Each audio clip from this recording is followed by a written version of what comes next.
Hey guys, I'm Communications, and welcome to my rant on Sinister. I don't have the movie because I don't plan on having the movie. I don't want to own a piece of shit. I own enough pieces of shit already. I don't need to own this one. So, by that, you already know that I don't like this movie. And if you do, that's fine. As I say in almost every video, that's cool. I don't have a problem with that. But, I don't. I thought this movie sucked. I just think it's an overrated horror movie. A 6.7 out of 10 on IMDb. Come on, really? It's not that scary. And I love this IMDb review. People are entitled to their opinions, but this title that this guy did just rubs me the wrong way. You know, the movie for jaded horror fans who think nothing can scare them. Ha! Really? This is the movie? This is the game changer? This is the scary movie that is going to, you know, make me jump out of my seat? No. I bet this motherfucker who wrote this never even saw something like Cannibal Holocaust. So that's a truly terrifying movie. Sinister? That's fucking child's play. Seriously, Sinister is child's play. Fuck, child's play is scarier than Sinister. You know, Sinister is about as scary as fucking Frankenberry. This is not a very... I don't understand how... If you think it's scary, that's cool. I don't understand it. I just think it's just a bunch of boo scares, and stupid ones at that. Ones that you'd see in like a video on YouTube, where there's like a bunch of kittens in a field, and then boom! Reagan face from Exorcist, and a loud noise. And then I laugh my ass off, and I'm like, oh, hi, Reagan. This never scared me. I remember when Warner Brothers had their like website promoting Tales from the Crypt on DVD, and they tried to do that shit, and the Crypt Keeper was supposed to scare me, and then he'll say some stupid pun like he scared my ass, and I'm like, no, you didn't scare me at all, because it didn't work. Jump scares rarely ever get me. And if you're gonna be one of those people that, oh, you needed to see it in the theater, well, I watched it in the living room with my surround sound, and it's about as good as the theater, and I was more bored than anything else. If anything, the loud noises, they didn't scare me. They just woke my ass up. So I gotta thank the loud noises for at least that. They kept me awake, or at least half awake. You know, while I was trying to sit through this boring-ass, tepid, slow excuse of a horror movie, which is an hour and 50 minutes, too long. Anyway, Sinister is directed by Scott Derrickson. It was released in 2011. It was a big hit. Made $87 million, which is sad. Getting a sequel. Why? We don't need a Mr. Boogie franchise. Is he gonna go boogie down in the next one? Gonna go boogie dancing? Is he gonna go roller? Is it gonna be Roller Boogie 2? The Rise of Mr. Boogie? Anyway, at a budget of $3 million, yeah, it's a pretty big hit.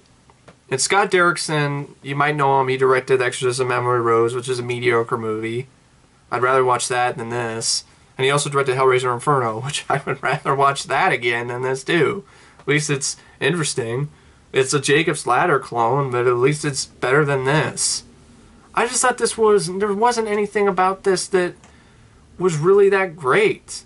Okay, the possessed film idea, okay, that's interesting. They didn't do much with it, because any scenes where you have these possessed films are ruined by a ridiculous score.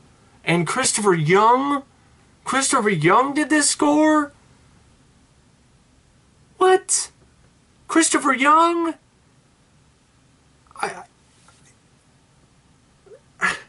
There's gotta be a fucking... It's not a typo. It's... I cannot believe this. Christopher Young did this piece of shit score. Wow, how the mighty have fallen. Damn, Chris. I mean, he's one of my favorite composers. He did, you know, Hellraiser and The Fly 2. And then he did this shit, this Aborigine Australian outback fuck stick of shittiness.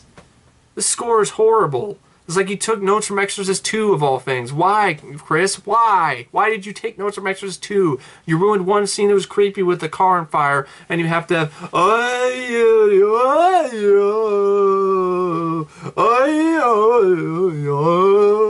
I'm like, really? Really? Just take a page from Morricone's worst score in Exorcist 2. Great. Nice one. Laugh my ass off instead of being scared. Good. Chris, man, I'm so disappointed in you.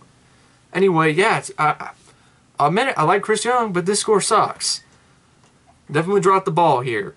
Anyway, it's supposed to have an atmosphere and be creepy, but it's more laughable than anything else, or it's just over the top. Need to be more subtle.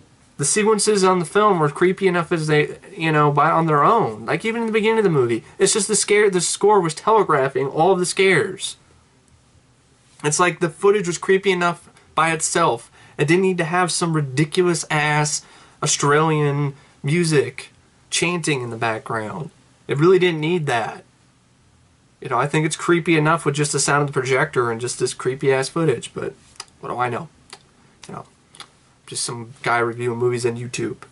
But anyway, movie starts, Ethan Hawke is some guy named Ellison Oswalt, which is a homage to Harlan Ellison, the science fiction writer, and Patton Oswalt, the comedian. Yeah, those two things, work.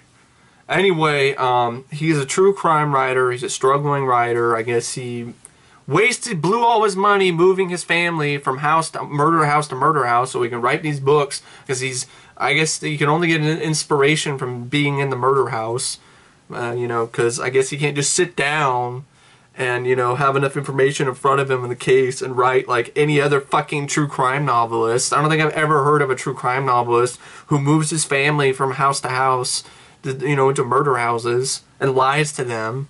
Yeah, that's our hero, folks. That's our lead. Ellison Oswalt, big fat liar. Yeah, lies to his family, tells them, no, it's not a murder house. And of course, later his wife finds out, gets pissed at him. And Ethan Hawke's acting in these scenes where he's supposed to be upset are just laughable. It's like he's taking pages from Marky Mark in The Happening. The what? No, it's like, oh, it's just like, I just need it. You don't understand. It's just over the top. Just hand action, just jazz hands. This is Ethan Hawke, man. Just calm the fuck down. Just cool it. Just chill out.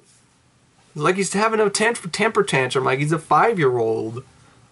His wife should have just left his ass after that scene. That ending would have made more sense than the fucking bullshit that we got. So I'm getting into soon enough. Anyway, the movie also stars Juliet Rylance as his wife. She's okay, I guess. Fred Thompson as a sheriff. He's barely even in the movie. James Ransone, Clare Foley, and Michael Hall Diodario. Juliet Rylance plays his wife. Clare Foley plays their daughter. It's pretty much about Vincent D'Onofrio plays some smarty pants professor who is a know-it-all, who knows everything about the demon, Bagul, or whatever the fuck it is. Anyway, basically here's the gist of the plot. I'm gonna start it with a brief synopsis, then I'll go more in depth. Okay, the movie is basically about Ethan Hawke. He's an asshole who lies to his family, moves them into a murder house.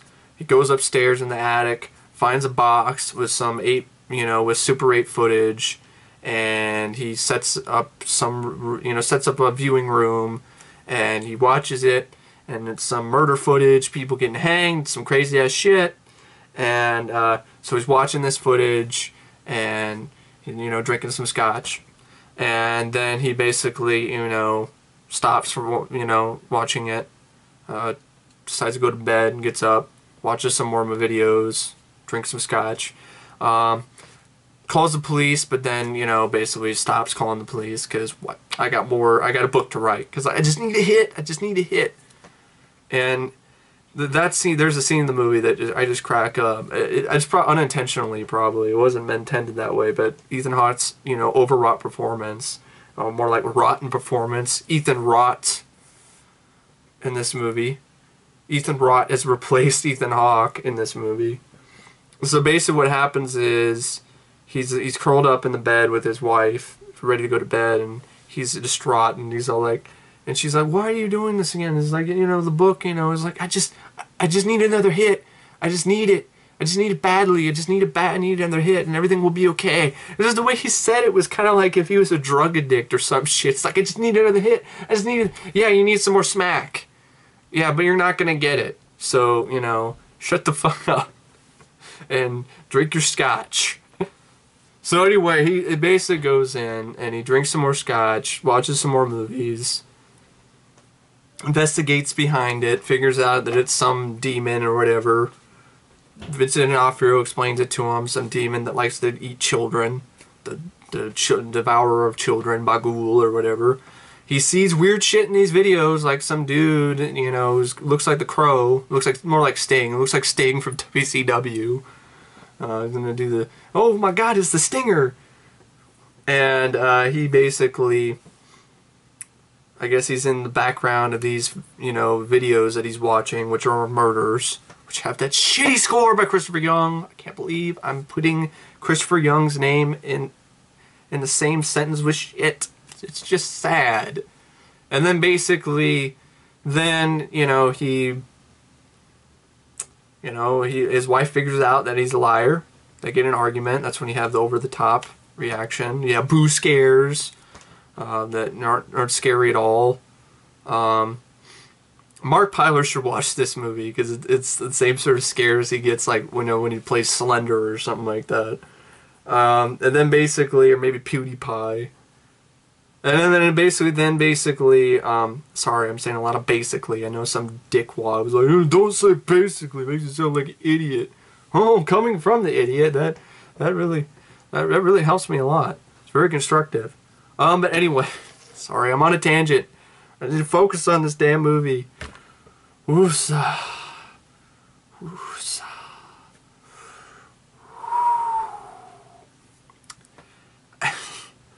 Anyway, so I've already started to forget this movie. I watched this like a week ago. I watched this like a few days ago. It's just in one ear and out the other.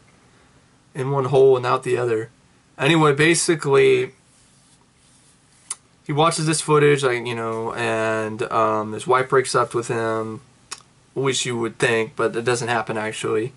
He ends up moving into his old house. Oh, I forgot about this scene. This stupid ass scene. His son. What happens is his son, basically, he finds his son in this stupid scare where his son basically comes out backwards out of a fucking cardboard box and goes, "Ah!" And I'm like, you gotta be fucking kidding. Really? Fucking boy out of a cardboard box? That's your best shot? Give me your best shot! That's your best shot, really?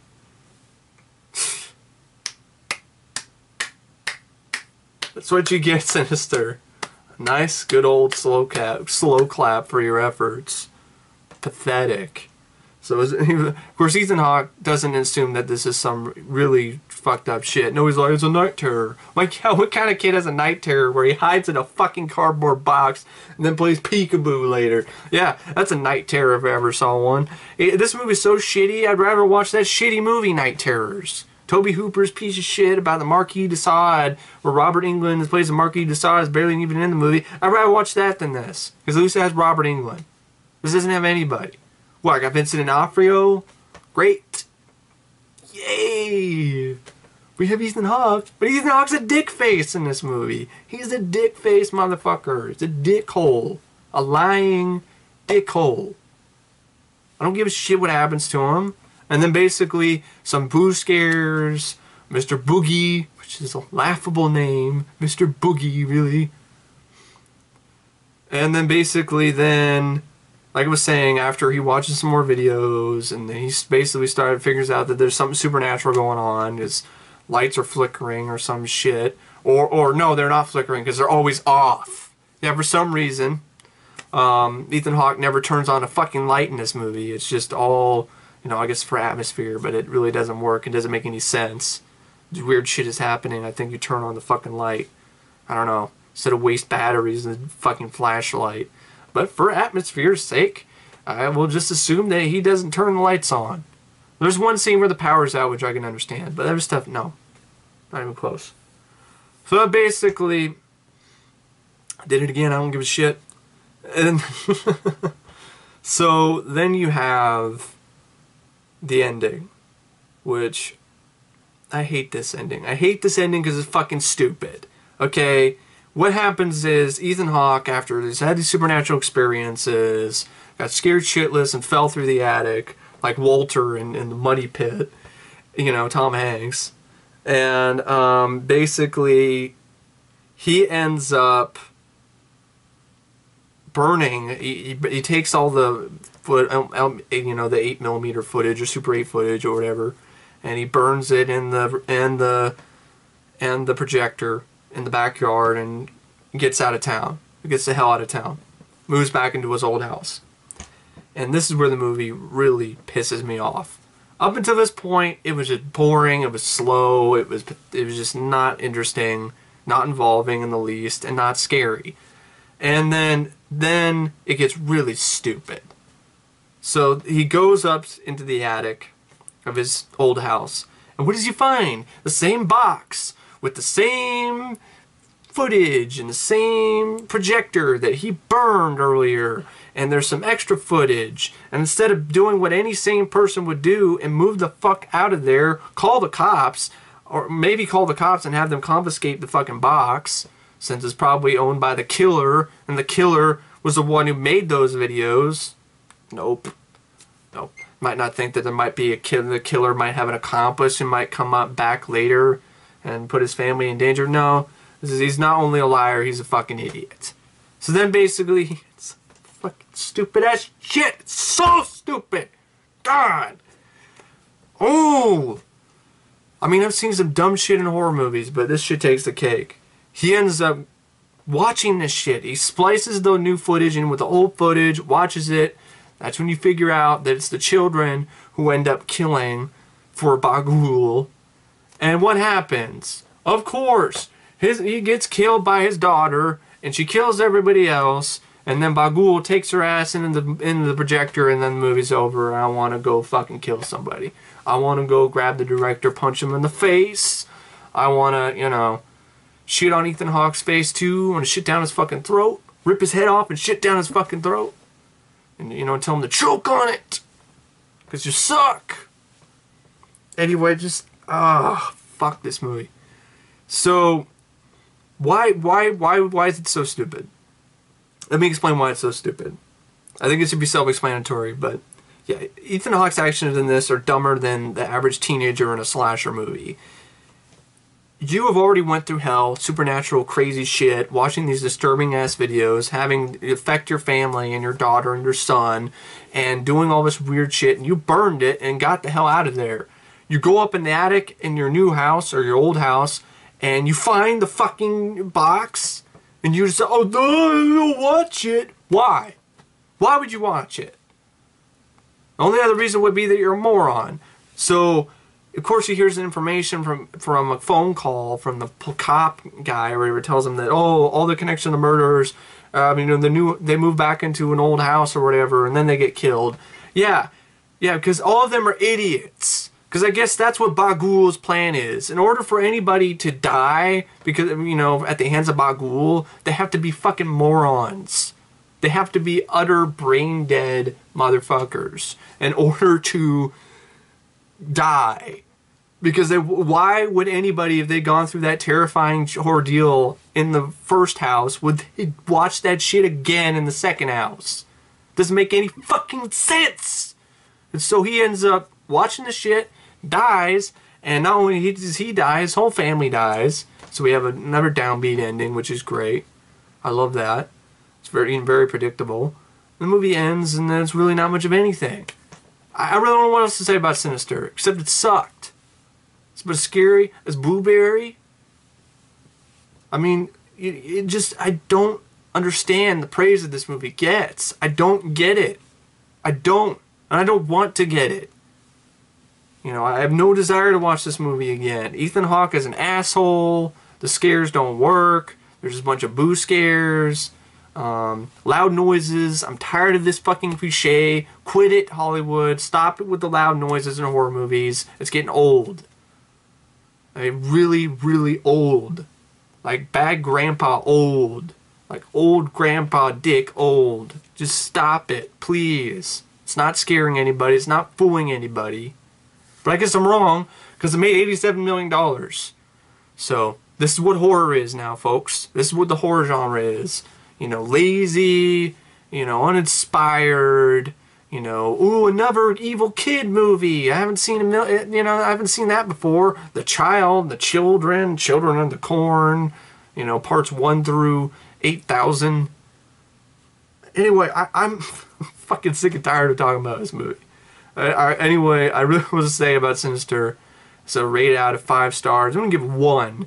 One is being kind. 1 is for I like some of the footage, but they fuck it up with the score. Christopher Young, why? Why did you have to fuck up so badly with this one? And really, I guess I didn't mind Juliet Rylance, and Fred Thompson was okay. That's about it. That's it. That's all Sinister gets from me. Is that. Because you don't have a memorable villain. Oh, Mr. Boogie. Sting. I thought he retired. And then Ethan Hawke being an asshole, liar, dickface, motherfucker, who's also a moron. Great. I really want to watch that movie again. They're definitely not a classic in my book. Anyway, I really don't know what else to say. Except, I didn't like this movie, as you can see. And, thanks for watching. And I'll see you guys later. See ya.